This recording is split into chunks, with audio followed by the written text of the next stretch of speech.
अस्सलामुअलैकुम व्यूवर्स। इस उम्मीद के साथ कि आप सब अपने अपने घरों में अपनी फैमिलीज़ के साथ खुश व आबाद होंगे, दुआ है पाक परवरदिगार से कि वो हमें हासदों के हसद और बुरे लोगों के शर से अपनी पनाह अता फरमाए, आमीन। व्यूवर्स, आज मैं आपके लिए बहुत ही बजट फ्रेंडली बिरयानी की रेसिपी लेकर आई हूँ। ये बिरयानी बनाने के लिए आपको किसी भी किस्म के गोश्त की ज़रूरत नहीं पड़ने वाली। जी हाँ, आज हम बनाने जा रहे हैं आलू की चटखारेदार बिरयानी। इस बिरयानी को खाने के बाद खाने वाले हैरान रह जाएंगे कि बिरयानी है तो आलू की, लेकिन जायका है बिल्कुल चिकन बिरयानी का। तो चलिए बग़ैर इंतज़ार किए जल्दी से ये बजट फ्रेंडली बिरयानी बनाना शुरू करते हैं। बिरयानी बनाने के लिए यहाँ सबसे पहले मैंने एक पतीले में 3 से 4 लीटर के करीब पानी जो है वो गर्म करने के लिए रख दिया है। अब मैं इसमें तकरीबन 3 से 4 टेबलस्पून भर के नमक शामिल कर दूंगी। पानी में नमक शामिल करने के बाद अब मैं इसमें तकरीबन 2 से 3 टेबलस्पून के करीब कुकिंग ऑयल शामिल कर दूंगी, ताकि हमारे जो चावल हैं वो खिले खिले से बनकर तैयार हों। इसी के साथ इसमें कुछ साबुत गरम मसाले भी जाएंगे, जिनकी मिकदार कुछ यूँ है। तकरीबन 8 से 10 अदद लौंग, 3 बड़ी इलायची, 3 से 4 अदद छोटे दालचीनी के टुकड़े, 2 तेज़पात, 20 से 25 साबुत काली मिर्चें। इसी के साथ साथ अब मैं इसमें तकरीबन 1 टीस्पून साबुत ज़ीरा और 2 से 3 टेबलस्पून भर के पुदीने के पत्ते शामिल कर दूंगी।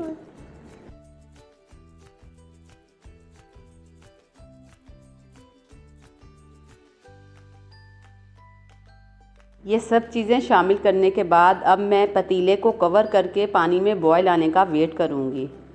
यहाँ जब तक पानी में बॉयल आता है हम बिरयानी का मसाला तैयार कर लेते हैं। मसाला बनाने के लिए यहाँ मैंने सबसे पहले एक पतीले में 1 कप के करीब कुकिंग ऑयल लिया है। इसी के साथ मैं आपको ये बात बताती चलूँ कि यहाँ मैं 1 किलो चावलों की बिरयानी तैयार कर रही हूँ।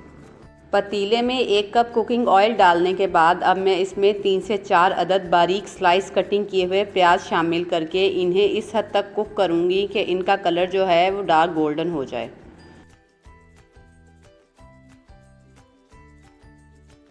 इस दौरान हम इसमें वक्फे से चम्मच चलाते रहेंगे, ताकि जो हमारे प्याज हैं वो जले नहीं, और जैसे ही इनका कलर डार्क गोल्डन होगा हम इन्हें ऑयल से निकाल लेंगे।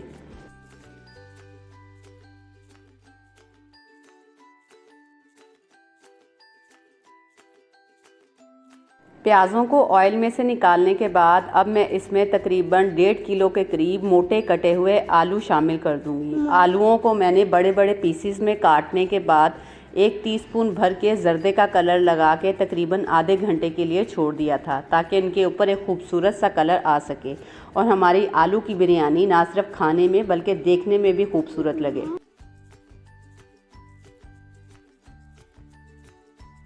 आलूओं को ऑयल में डालने के बाद अब मैं इसमें तकरीबन ½ टेबल स्पून भर के नमक का शामिल कर दूंगी, ताकि जो हमारे आलू हैं उनके अंदर तक नमक का फ्लेवर जा सके। नमक शामिल करने के बाद अब हम चम्मच की मदद से आलूओं को अच्छे से नमक के साथ मिक्स कर देंगे और इन्हें कवर करके उस वक्त तक पकाएंगे जब तक हमारे आलू जो हैं वो बिल्कुल अच्छे से गल नहीं जाते और इनके ऊपर एक प्यारा सा लाइट गोल्डन कलर ना आ जाए। इस दौरान हम चूल्हे की फ्लेम को बिल्कुल लो रखेंगे, ताकि हमारे जो आलू हैं वो अंदर तक अच्छे से गल जाएं और इसमें ऊपर से पानी डालने की ज़रूरत ना पड़े। आप देख सकते हैं 5 से 7 मिनट तक कवर करने के बाद हमारे जो आलू हैं वो अच्छे से गल गए हैं और इनके ऊपर एक प्यारा सा लाइट गोल्डन कलर आ गया है। अब बारी आती है इसमें बाकी के मसाले शामिल करने की। अब मैं इन आलूओं में तकरीबन 3 टेबलस्पून भर के लहसुन अदरक का पेस्ट शामिल करके इसकी भुनाई कर लूँगी। लहसुन अदरक को थोड़ी देर आलूओं के साथ भूनने के बाद अब ये मेरे पास तकरीबन आधा किलो के करीब बारीक स्लाइस कटिंग किए हुए टमाटर हैं, जिनमें से मैं आधे टमाटर जो हैं वो इसमें शामिल कर दूंगी और बाकी के टमाटर बिरयानी की तह में लगाने के लिए रख लूँगी।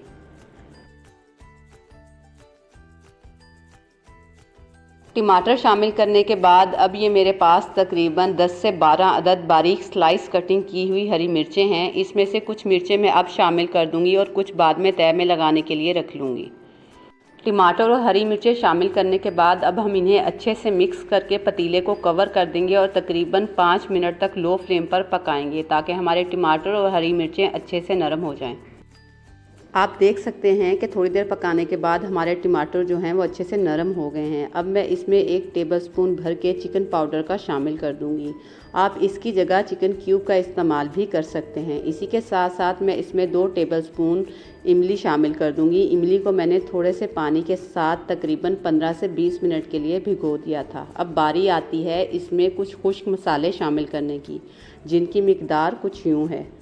1 टेबलस्पून भर के सफ़ेद ज़ीरा, 1 टीस्पून हल्दी, हाफ़ टेबलस्पून लाल मिर्च का पाउडर, 1 टेबलस्पून भर के नमक, 1 टेबलस्पून बिरयानी मसाला और 1 टेबलस्पून कुटा हुआ खुश्क धनिया। अगर बिरयानी मसाला घर में मौजूद नहीं है तो परेशान होने की कोई ज़रूरत नहीं। आप बाकी मसालों की मिकदार थोड़ी बढ़ा दें और अगर आपके पास केवड़ा एसेंस या बिरयानी एसेंस है तो चंद कतरे वो शामिल कर दें। उससे भी आपकी बिरयानी का जो फ्लेवर है वो बहुत अच्छा हो जाएगा। इसी के साथ साथ अब मैं इसमें हाफ़ कप के करीब दही शामिल करके इन तमाम मसालों की अच्छे से भुनाई कर लूँगी। इन तमाम मसालों को आलूओं के साथ अच्छे से मिक्स करने के बाद अब मैं पतीले को थोड़ी देर के लिए कवर कर दूंगी ताकि दही का जो पानी है वो खुश्क हो जाए और हमारे मसाले जो हैं वो भी अच्छे से भून जाएं। आप देख सकते हैं थोड़ी देर कवर करने के बाद दही का पानी खुश्क हो चुका है और हमारे मसालों की भी बहुत अच्छे से भुनाई हो गई है। तो लीजिए, हमारा चटपटा सा मसाला बनकर तैयार है। अब हम चूल्हे की फ्लेम को बंद कर देंगे और जो कटे हुए टमाटर और हरी मिर्चें हमने रखी थी वो इसमें शामिल करके इसे अच्छे से मिक्स करके कवर कर देंगे।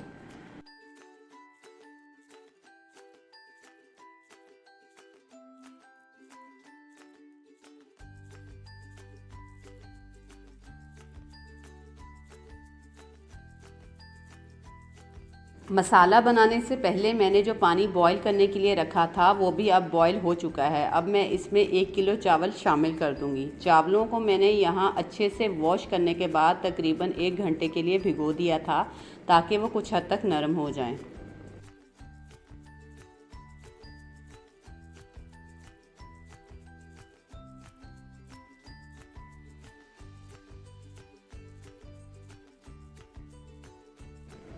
चावलों को पानी में शामिल करने के बाद अब हम इन्हें कवर करके गल जाने तक पकाएंगे। यहाँ चावलों को हमने 90% तक कुक करना है।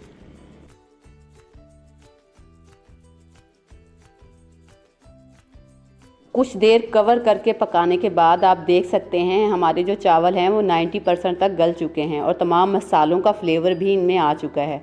अब हम इन्हें किसी बारीक छलनी में निकाल लेंगे। चावलों को बॉईल करने के बाद अब बारी आती है बिरयानी की तह लगाने की। बिरयानी की तह लगाने के लिए मैंने यहाँ कढ़ाई को ऑयल से ग्रीस कर लिया है। अब मैं इसमें बॉईल किए हुए आधे चावल शामिल करके इन्हें अच्छे से तह में फैला दूँगी।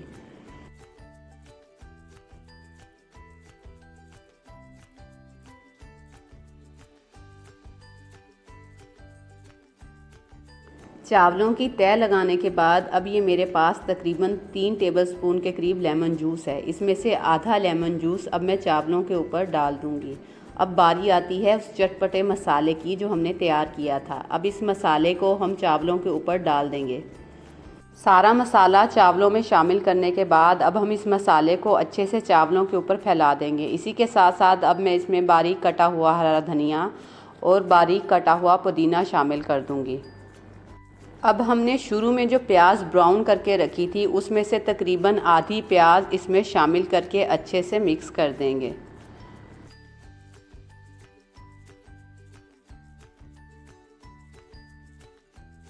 प्याज शामिल करने के बाद अब हम इसमें बाकी के बचे हुए सारे चावलों की एक तह लगा देंगे।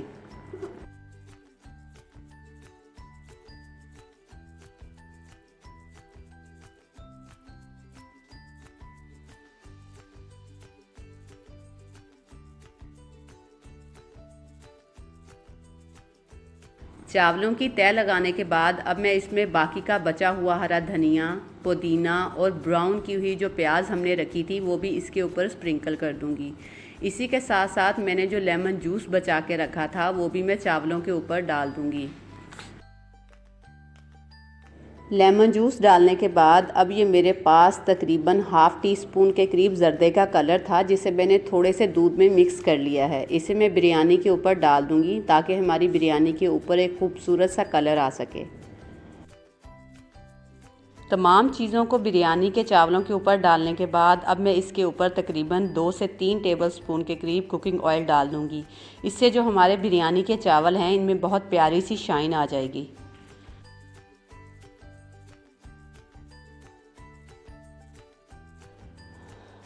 कुकिंग ऑयल डालने के बाद अब मैं बिरयानी को कवर करके तकरीबन 15 से 20 मिनट के लिए बिल्कुल लो फ्लेम पर दम पर रख दूँगी, ताकि हमारे जो बिरयानी के चावल हैं वो अच्छे से गल जाएं।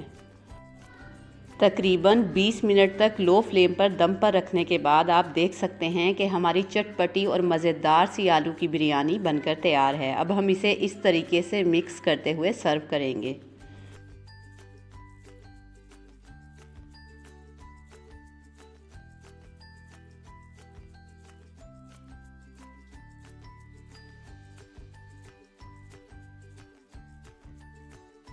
आप यकीन करें कि ये बिरयानी जितनी देखने में खूबसूरत लग रही है, खाने में इससे भी ज़्यादा मज़े की है। आप भी अपने घर में ये आलू की बिरयानी की रेसिपी ज़रूर ट्राई कीजिएगा।